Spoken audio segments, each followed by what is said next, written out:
일반 레이저 포인트는 몸에 안 좋거든요. 그래서 이걸 쓰겠습니다. 자, 오늘 강의 제목을 기공의 항암 원리라고 적어봤는데 운동과 명상과 이완과 호흡을 동시에 하는 거예요. 동시에. 뭐 걷기, 달리기 같은 운동, 그리고 명상이나 참선 많이 들어보셨죠? 요가 같은 데서 하는 신체의 이완, 그리고 단전호흡 같은 데서 추구하는 호흡을 한꺼번에 합니다. 그래서 이 각각의 치료법들이 인간에게 주는 효용을 한꺼번에 확 보자 하는 게 이제 기공의 특징이죠. 특징. 굳이 기공을 하는 이유는 딱 그거 하나죠. 그 안에 이제 거의 인간의 치유에 필요한 대부분의 게 담겨 있어서 압축해서 한번 설명을 해볼게요. 이제 오늘은 뭐 시간이 간단하게 제가 간단하게 설명을 할 거라서 시간이 충분치가 않을 겁니다. 그래서 혹시 이제 궁금하신 분들은 블로그에 한의사 조정현의 생명기르기라고 하면 많은 자료들이 올라가 있는데 그래봤자 지금 서론 정리해놓고 제가 지쳐가지고 쉬고 있는데 서론만 보셔도 대충 중요한 건 얘기가 다 돼 있어요. 왜 사람이 병에 걸리고 그 병에서 효과적으로 나으려면 어떻게 하는 게 좋은지, 특히 이제 여러분들한테 중요한 건 여기 있습니다. 생활습관 핵심 요점. 이건 예를 들어서 이제 암에 걸렸다, 암 진단을 받았다 그러면 어떻게 생활을 해야 빨리 건강을 회복할 것인가. 쉽게 말하면 암 치료법이라고 생각하시면 돼요. 굳이 꼭 뭐 암에만 쓸 건 아니지만 좀 더 넓게 말하면 어떻게 하면 사람이 건강해지나. 그래서 이것은 제가 따로 떼서 뒤에서 설명을 해드릴 거예요. 워낙 중요해서 뭐 기공만 한다고 되는 게 아니고 잠도 잘 자야 되고 음식도 잘 먹어야 되니까 간단하게 설명을 좀 해드릴게요. 그리고 이제 기공은 실제로 자기 몸으로 하는 수련법이라 그 동작도 알아야죠. 제가 지금 여러분들하고 같이 일주일에 3번씩 기공 수련을 하고 있는데 거기는 이제 의료기공, 건심팔당금이나 송천자극요법 이런 걸 보면 우리가 하는 그 동작들이 조금씩 섞여서 나와 있어요. 근데 이제 이것만 보고 하긴 좀 어려우실 거고 오늘 원리를 듣고 나면 이제 이런 동작을 가지고 조금씩 이용할 때 좀 더 쉬우실 겁니다. 그리고 오늘 강의만 갖고 너무 부족하다 그러면 유튜브에서 제 이름 조정현 치고 자연의학 함께 치면 옛날에 그 여수 MBC에서 제 방송을 생방송으로 보내준 적이 있거든요. 그것이 그나마 조금 오늘 강의보다는 좀 더 자세히 되어 있으니까 그걸 참고하셔도 되고요.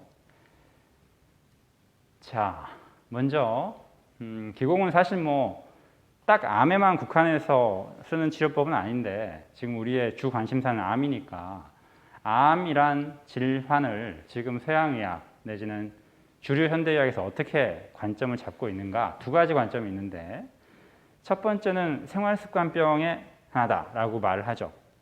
그 말은 무슨 말이냐면 기존에 이제 옛날에 무서웠던 질병들은 막 무서운 세균이 내 몸에 들어왔거나 막 무서운 바이러스, 뭐 코로나도 바이러스지만 무서운 바이러스가 내 몸에 들어와서 문제를 일으키는 경우, 그래서 죽는 경우가 대부분이었어요. 한 100년 전까지는.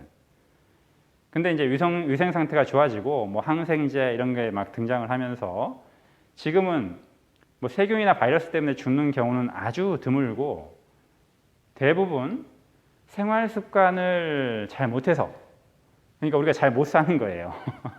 식사 습관도 안 좋아지고 운동 습관도 안 좋아지고 수면 습관도 안 좋아지고 내 마음 쓰는 스트레스도 안 좋아지고 해서 생기는 병을 이제 생활습관병이라고 부르는데 암은 그 대표적인 생활습관병에 속합니다. 거의 생활습관병의 끝판왕이죠. 끝판왕.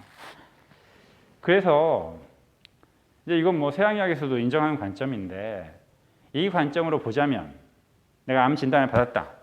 그러면 사실은 생활 습관을 어떻게 하면 바로 잡을까부터 시작을 해야 돼요. 그게 주 치료법이 돼야 되는데 지금은 의료 체계가 뭔가 이제 환자에게 뭐 시술을 해주고 내지는 약을 처방하고 이 대가를 받는 형식으로 되어 있기 때문에 아마 그것 때문에 이게 메인 치료법으로 작용을 하지 못하고 그냥 말로는 생활습관병이다라고 말을 하면서 뭐 항암 치료 권하고 뭐 수술 권하고 방사선 치료 권하고 이렇게 돼 버리잖아요. 사실은 이제 과학적으로 얘기를 하면 앞뒤가 안 맞는 얘기죠. 주 원인이 생활습관에 있다 하면 생활습관을 더 연구를 해서 해야 되는데 언젠가는 저렇게 바뀔 거라고 저는 확신을 가지고 있습니다. 과학이 이제 더 발전하면. 하여튼 그래서 생활습관병의 관점에서 오늘 얘기를 좀 해드릴 거예요. 그리고 또 이제 암이라고 하면 보통 대사질환이다라고 얘기를 합니다. 이 대사라는 건 뭐냐면 이제 인간뿐만이 아니라 모든 생명체가 살아가려면 주변에서 뭔가 먹이가 되는 걸 먹고 그걸 가지고 내 몸에서 분해를 해서 에너지를 만들어내야 되거든요. 내가 뭐 밥 한 끼를 먹었다고 해서 바로 그게 에너지가 되는 게 아니라 몸 안에서 막 복잡하게 이놈을 막 쪼개고 모양을 변형시키고 거기서 막 뗐다 붙였다 해가지고 결국은 에너지를 뽑아내야 돼요. 이제 과학적으로는 그 에너지는 태양으로부터 오는데 이제 거기까지 얘기하자면 엄청 길어지고 일단 내가 먹은 음식물, 먹거리, 마실거리, 또 공기 이런 것들이 내 몸에서 어떻게 에너지로 바뀌나 이걸 이제 대사라고 부릅니다. 대사. 근데 암이라는 것은 이 대사 시스템이 망가졌다라고 보통 얘기를 해요. 그리고 그 과정에서 내 몸에 나타나는 증상들, 대표적인 증상들을 보통 세 가지를 얘기합니다. 저체온, 저산소, 고혈당. 다 이제 이 두 가지가 거의 합쳐졌다 보시면 됩니다. 생활 습관을 잘 못해가지고 내 몸 안에서 일어나는 에너지 대사 시스템이 망가졌는데 그 과정에서 저체온, 체온은 떨어지고 저산소, 세포가 이용할 수 있는 산소 양은 줄어들고 고혈당, 혈액 내에 돌아다니는 남아도는 영양분은 많아지고 이런 현상을 동반하는 말기 질환 정도로 생각하시면 그게 이제 암에 대해서 어떻게 보면 가장 과학적인 정의에 근접하실 거예요. 그리고 이제 오늘 강의는 시간 관계상 자세히는 말 못하는데 최소한 이런 관점에 대해서는 어느 정도 설명을 드릴 수가 있을 거예요.